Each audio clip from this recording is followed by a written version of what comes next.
Hey, good morning, everyone. Thank you for joining me today. And I would like to ask you to join me in today's discussion for entrepreneurship course on the 8th session. We are going to discuss about branding, positioning, and also marketing. Yeah. And how do we understand each element of today's discussion material and how they relate to one another. Branding could also be understood as a method or strategy for product owner to inform their product or services to the consumer in their own way based on their corporate philosophy and so on. And the second step of product owner itself is to reach the consumer, to make easy a consumer to purchase their product or make easy the consumer to use their services. It is understood as marketing strategy. And last, the positioning.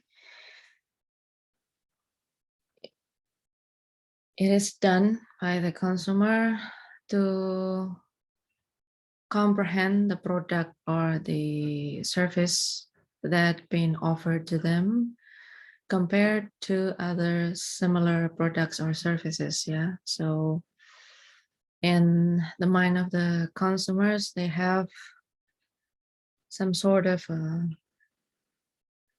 hierarchical or leveling for each product they use for their daily routines. Yeah. It might be starting from the cheapest or the most affordable, and one step up, it is going to be the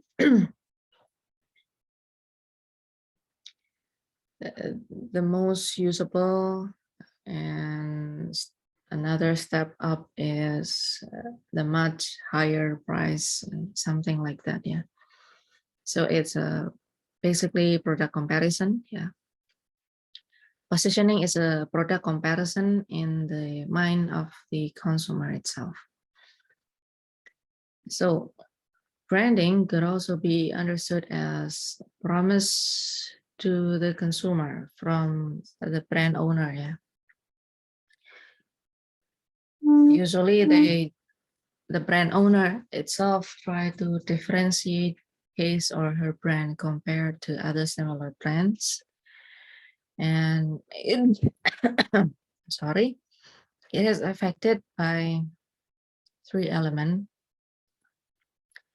The first is the identity of the brand itself. Yeah, it's starting from the brand philosophy, logo, slogan, etc. And who the brand want to be, or the objective or the branding strategy. How could the consumer get the product benefit from their own product? And last but not least is positioning itself, how they want to be perceived in the eye of the consumer. So here I have two kinds of coffee milk, ready to drink coffee milk that is widely marketed in Indonesia. The first is Kopi Kenangan and the second is Free Milk. Kopi Kenangan has outlets inside of a mall, yeah. So beside the product, Kopi Kenangan itself offer something else to the consumer, which is experience, yeah. Going through the mall to purchase a product and enjoying the product while they are still at the mall, yeah. There's some kind of added value to the product itself. And the second is free milk, is with a product, yeah, coffee milk ready to drink with much cheaper price or much affordable price, because the outlet itself it's located surround the neighborhood area. So anytime you want to drink ready to drink coffee milk, you can go to the outlet that is uh, located around your house. Yeah, so it's in the neighborhood, and we can purchase it. So the added value of the free milk product is much affordable in location terms and also in the price terms. Thus, we have how the consumer position each product in their mind. This will be called as positioning. Yeah, products or service identity within the eyes of the purchaser. It affected by four elements, as you can see on your screen. Yeah, the first would be consumer expectation. The second, impression generated during consumption process. And the third is real value purchased by the consumers. And last is the unique selling point, the advantages or uniqueness compared to similar products or similar services. Yeah. To make it much more viable, yeah, I can also explain from this example. Here we have two kinds of mineral waters that widely marketed in Indonesia. These products is produced by the same company, and the company itself came up with two different kinds of product, two different kinds of price. The red one, Fit, is much cheaper than the blue one, Aqua. Yeah, because Aqua itself is already become a top of mind brand in Indonesia. In terms of flavor or taste, they're both similar, but in terms of price is significantly different. Yeah. So what is the strategy? What is actually the strategy of the producer? They want to widen their market target. Yeah. So the middle lower class consumer and middle up class consumer, they could purchase this company product by purchasing the different kinds of product. Yeah. The ultimate objective is to increase sales by reaching much wider consumers. Yeah. I want to know, what are you thinking about this statement? Yeah. Is it branding really define every value for a product or services? Is it true that branding is everything? Uh, I take a look at this case. Yeah, we have two cups of coffee. One of them is with no brand, and the other is the brand that we are quite familiar with. Yeah, with the no brand cup of coffee, we have much cheaper price, and the well-known brand cup of coffee, we have a slightly higher price. Yeah, and how we comprehend these products. When we are purchasing a product without a brand or a logo, then usually we will be having lower expectation. Yeah, If it is turned out to be having a great taste or great flavor, then it is a win-win for us and for them. Yeah, we purchasing them their product at the friendly price, and they are offering their product to us also at a good deal rate. Yeah, so it's a win-win situation.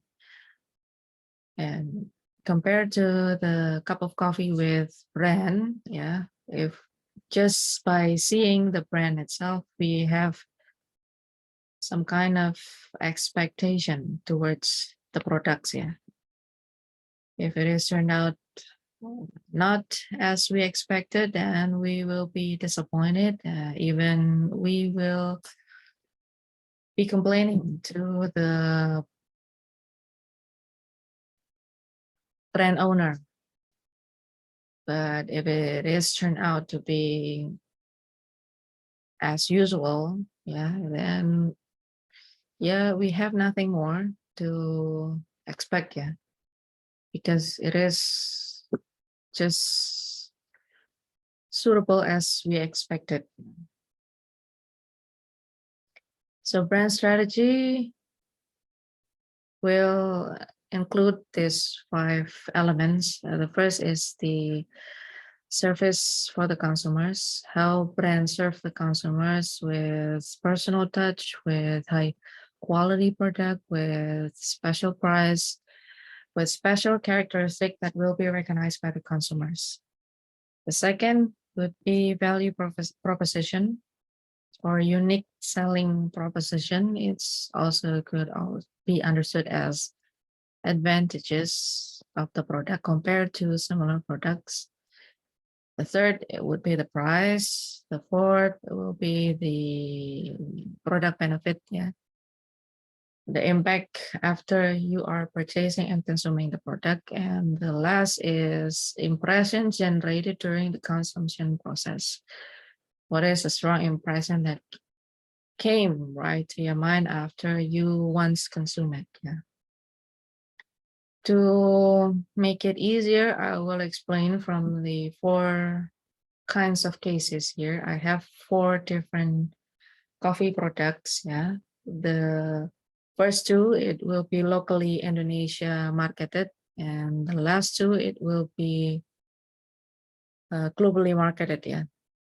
We're going to start with the first product. It is Abnormal Coffee. Yeah. It came from the Abnormal Roastery. And their slogan is the best Indonesian coffee. And how we identified their value proposition is it is from their own signature product, which is Abnormal Signature Coffee Bean House Blend. It sell for about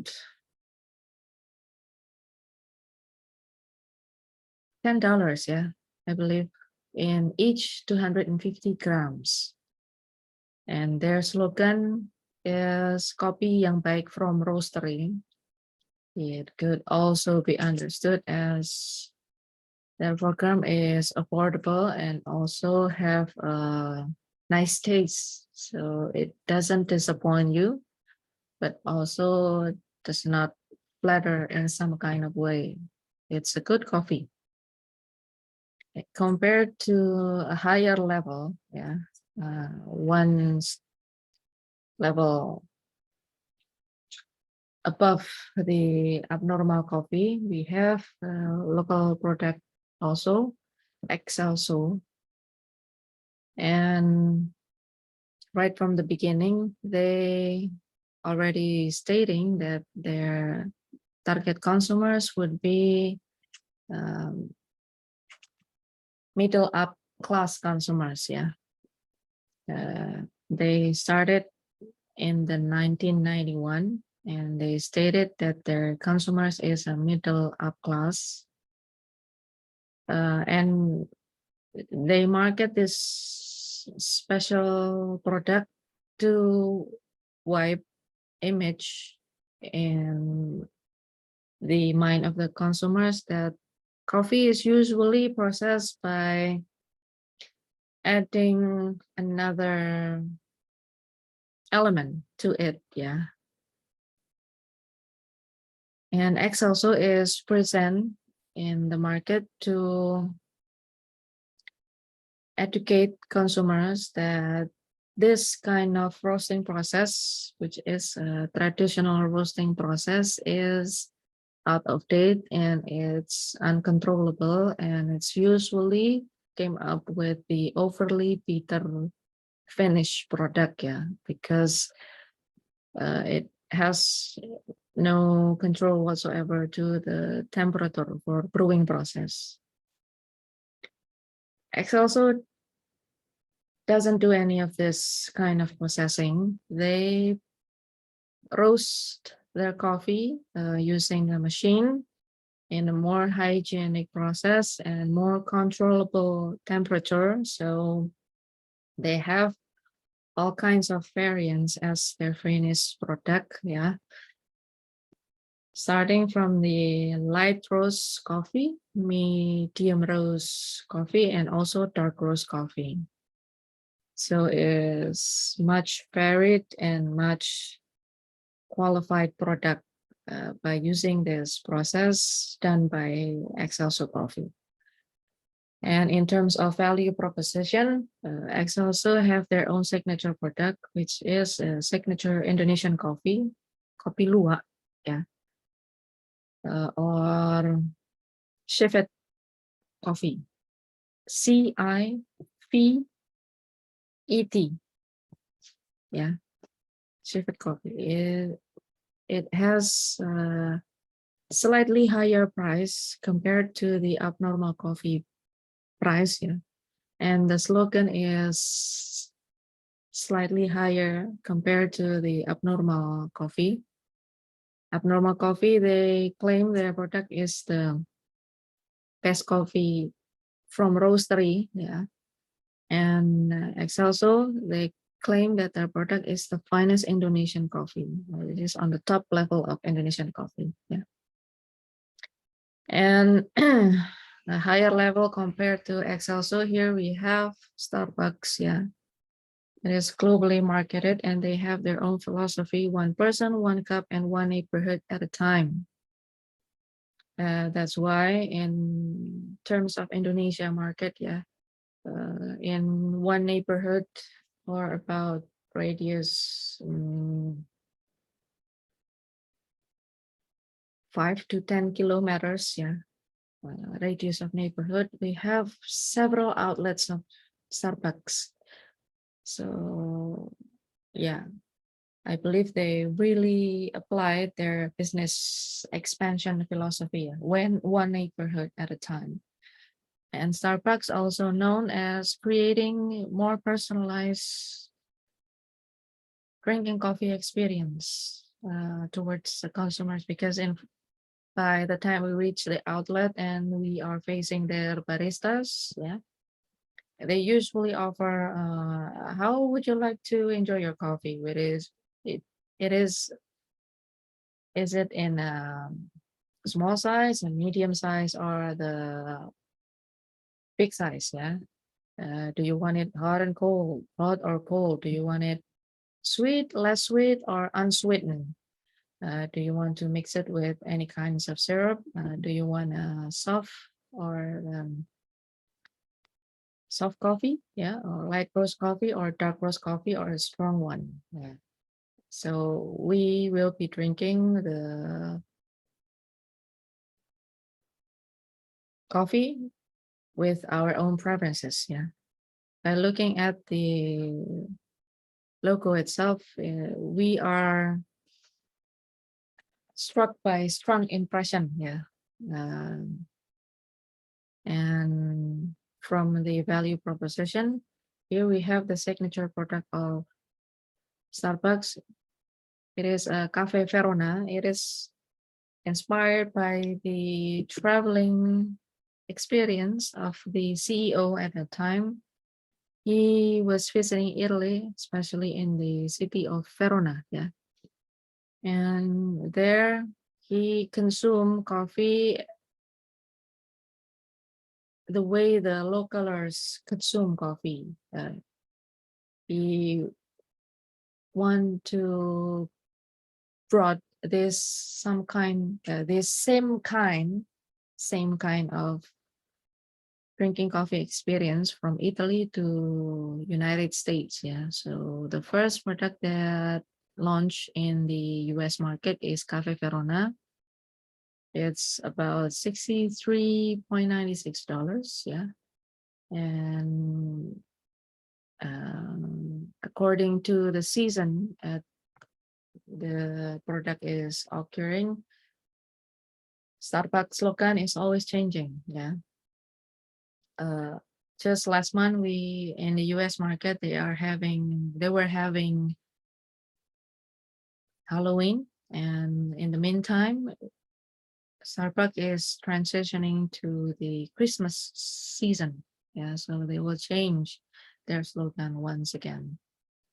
And last but not least, it is on the top level. Yeah, the highest level of the coffee product example that I'm explaining to you today. Here we have also US based coffee production. Yeah, it is marketed globally, known as Clutch Coffee, and the slogan is where coffee is a conversation. Yeah, in term of uh, coffee trading, coffee brewing, coffee characteristic, yeah, coffee from their origin, and also how would you like to enjoy your coffee. So coffee is become the main center of the conversation itself.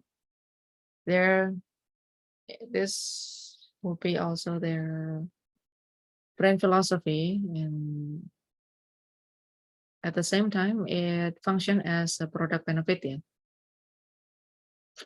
Their coffee is handled by Klats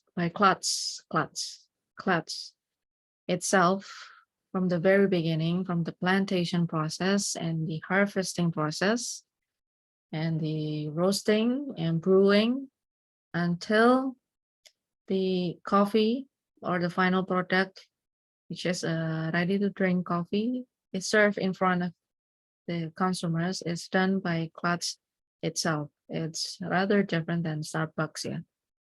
Whereas Starbucks is rely on the local coffee farmers throughout the globe. This also come from Indonesia, yeah.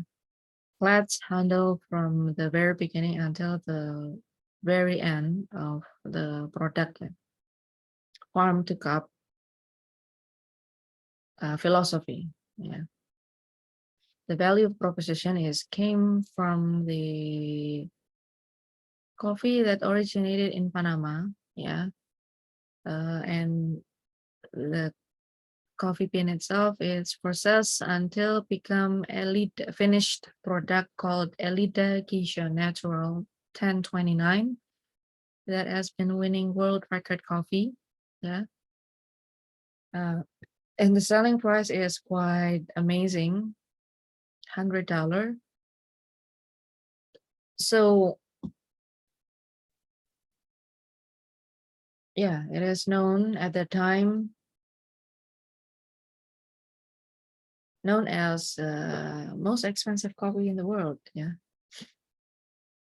So previously we are having four kinds of coffee product that differ to one another, and relevance of branding strategy, positioning in the eye of the consumers, and how they offer their product benefit, and what is the advantages by consuming their product. It's quite different one to another, yeah. And related to this process, I also would like to explain some of the marketing strategies. The first, I would like to explain the marketing strategies from Starbucks. Yeah, here they have Love Pink campaign that's celebrating month of awareness for cervix and breast cancer, and their main target market would be women on the productive age. and they bundle their products into special prices. Yeah, it is a special products that only released to celebrate the Love Pink campaign, but their main objective is increase sales. Yeah, by develop new products. Yeah. The content of the advertising material for marketing strategy itself is focusing on the special pricing or bundling. Yeah. And compared to the first example, here I have the second example. It came from the local coffee, Excelso. Yeah. To make regular or ordinary day special. Yeah. The title of the campaign is I Love Monday campaign. It is basically also to increase sales and targeting younger consumers, yeah, from compared to their regular consumer, which is middle-aged executives, yeah. In this campaign, they want to reach younger consumer, a college student, a senior high school, or young executives or fresh graduates, yeah, to hang out at their cafe on Monday. They will be able to purchase product with special price, yeah, much cheaper, much affordable price compared to the regular day sales, yeah. The advertising material is focusing on the caption, big caption, yeah, special pricing. I guess that will be all for today. Here I also have several branding strategy comparison. Yeah, starting from the tagline, positioning, unique selling, marketing, featured product or their best sellers products. What is the marketing objective? Who are their target market, and what is the media channel that they use, and what kind of media content that they uploaded. And last but not least is how the campaign itself impact in the consumers and on their sales. Yeah. And in this opportunity, I would like also to remind you that, uh, okay, let me share it for a while. For this week, yeah, we are having a quiz in the eighth session of my class. Yeah, you can check it for yourself. Multiple choice it is quiz number 2, related to nature of business from the third session of my class. Nature of entrepreneurship and business model canvas came from the fourth session of my class. And last but not least is SWOT analysis that I've explained just last week. Yeah. And next week we will not be having online classes or online meeting. All you need to do is check the learning material that I will upload it on the next week. Yeah. It will talk about the business sharing itself, and then you can proceed with quiz that will be discussing about SWOT analysis and also branding. Yeah, the SWOT analysis came from the 7th session of my class, and branding is the material that I've just explained. Yeah. So all you need to do is check out the video learning that I've uploaded in the session and work on your quiz. We will not be having online classes as today. Yeah. That will be all. Thank you for joining me today. Billahi taufiq wal hidayah. Assalamualaikum warahmatullahi wabarakatuh. I'll be seeing you in the next 2 weeks, yeah, on the 10th session of my class. Thank you.